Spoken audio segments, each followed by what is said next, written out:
Rise of nationalism in Europe part 2। इसमें हम लोग समझेंगे कि क्या क्या स्टेप लिया गया फ्रांस के लीडर्स के द्वारा क्या करने के लिए, फ्रांस के लीडर्स के द्वारा क्या क्या स्टेप लिया गया लोगों के बीच कलेक्टिव आइडेंटिटी क्रिएट करने के लिए या कलेक्टिव बिलोंगिंग्स क्रिएट करने के लिए। कलेक्टिव आइडेंटिटी या कलेक्टिव बिलोंगिंग्स क्या होता है ये मैं पिछले वीडियो में बता चुका हूं, लेकिन मैं फिर से आपके लिए रिपीट कर देता हूं जो ये वीडियो पहली बार देख रहे हैं। तो कलेक्टिव बिलोंगिंग या कलेक्टिव आइडेंटिटी एक ऐसा फीलिंग होता है जिसमें लोगों को लगता है वो एक देश का हिस्सा है। तो आइए देखते हैं पहला स्टेप क्या क्या लिया गया। तो पहला स्टेप लाया गया आइडिया ऑफ, क्या लाया गया, आइडिया ऑफ ला पैत्री एंड ला सिटियन। ला पैत्री का मतलब है कि फादरलैंड, मतलब जैसे हम भारत को कहते हैं ना, भारत हमारी मातृभूमि है, भारत हमारी मदरलैंड है। तो यहाँ कॉन्सेप्ट, फ्रांस में कॉन्सेप्ट लाया गया क्या, फादरलैंड का, यानी पितृभूमि का। यानी अपनी जमीन की इज्जत करिए, वो आपकी क्या है, पितृभूमि है, आपकी फादरलैंड है। और ला सिटियन का मतलब हुआ कि पहले क्या होता था फ्रांस में, जब मोनार्की चलता था, तो मोनार्की जब चलता था तो जो फर्स्ट स्टेट के लोग थे, आपने क्लास 9 पढ़ा होगा, फर्स्ट स्टेट सेकंड स्टेट के लोग थे जिनको टैक्स पे करने की जरूरत नहीं थी, थर्ड स्टेट के लोग ही सिर्फ टैक्स पे कर देते हैं। तो थर्ड स्टेट के लोग जो थे वो फर्स्ट स्टेट और सेकंड स्टेट के लोगों को सर मैडम कह के पुकारते थे। तो ये बंद कर दिया गया, कहा गया कोई सर मैडम नहीं है, सब क्या है, सिटीजन है, सब क्या है, फ्रांस के नागरिक हैं। तो ये था ला सिटियन, और ला पैत्री तो मैं बता ही चुका हूं कि फादरलैंड। ठीक है, दूसरा चीज देखिए, दूसरा चीज है न्यू हाइम्स वर कंपोज, नया गाना लिखा गया, नई कस्में खाई गई, और जो शहीद हुए थे उनके क्या की गई, उनकी इज्जत की गई। ठीक है, ये सब स्टेप लिया जा रहा था क्या करने के लिए, लोगों के बीच कलेक्टिव आइडेंटिटी क्रिएट करने के लिए या कलेक्टिव बिलोंगिंग्स क्रिएट करने के लिए। Try colour flag was established या इंट्रोड्यूस कर सकते हैं। मतलब पहले फ्लैग होता था, मोनार्की का फ्लैग चलता था, लेकिन अब तीन रंग का फ्लैग क्या किया गया, स्टैब्लिश किया गया, तीन रंग का फ्लैग इंट्रोड्यूस किया गया, जिसमें तीन रंग हो। ऐसे कैसे हमारा फ्लैग है, झंडा है भारत का, उसमें तीन रंग है, ग्रीन, व्हाइट, ऑरेंज और बीच में चक्र है, लेकिन उसमें चक्र नहीं था, उसमें तीन रंग था बस। अब तीन रंग कौन कौन सा था ये आपने किताब में देख सकते हैं, फोटो दिया हुआ किताब में बढ़िया से। ठीक है, तो मोनार्की का जो फ्लैग था, जो राजा महाराजा के समय जो फ्लैग चलता था, झंडा चलता था, उसको क्या कर दिया गया, हटा दिया गया।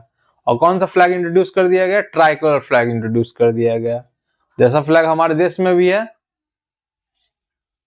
और क्या किया गया, रीजनल डायलेक्ट्स वेयर डिस्करेज्ड, मतलब जो रीजनल भाषा होता था, जैसे कि हमारे देश में कौन कौन भाषा रीजनल, जैसे हो गया हमारे देश में क्या, हमारे देश में हर एक हिस्से में रीजनल भाषा है, बहुत सारी भाषा है, लेकिन नेशनल भाषा कौन कौन सा है, हिंदी, इंग्लिश। तो रीजनल भाषा जैसे हो गया भोजपुरी हो गया, मैथिली हो गया, बिहार का कर ले तो, और कौन सा हो गया, पहाड़ी हो गया, यही सब भाषा हो गया।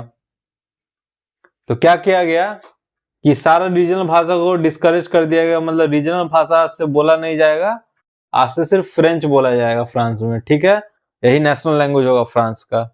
ठीक,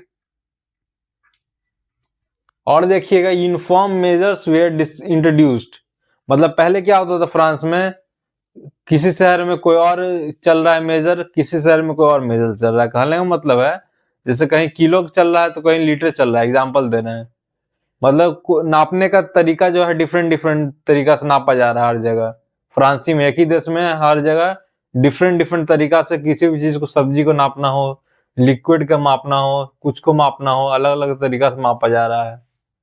ठीक है, तो उसको एक किया गया, मतलब कि यहाँ किलो के माप, यहाँ किलो के हिसाब से नापा जा रहा है, मापा जा रहा है। अगर एक शहर में फ्रांस के, दूसरे शहर में भी किलो के हिसाब से मापा जाएगा, या एक शहर में लीटर के हिसाब से मापा जा रहा है तो अगले शहर में भी लीटर के हिसाब से मापा जाएगा, यानी पूरे देश में एक तरह से हर चीज को मापा जाएगा।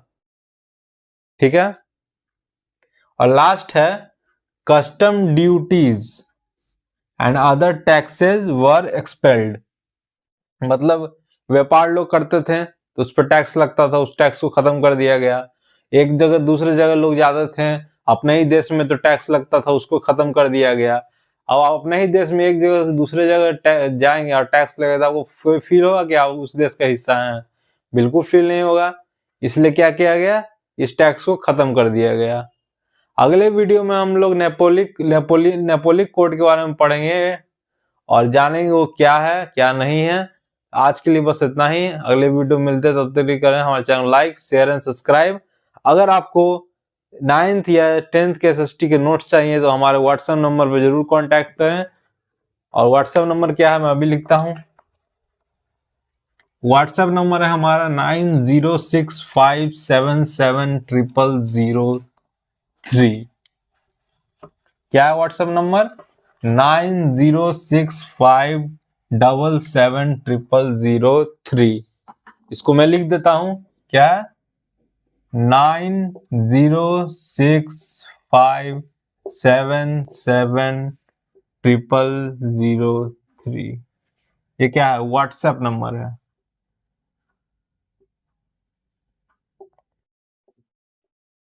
इस पे आप कांटेक्ट कर सकते हैं। अगर आपको एसएसटी का नोट चाहिए 9th का तो लिखिएगा एसएसटी, नहीं 9th एसएसटी नोट्स आपको मिल जाएगा। अगर 10th का एसएसटी का नोट चाहिए तो लिखिएगा 10th एसएसटी नोट्स। चलिए अगले वीडियो में मिलते हैं।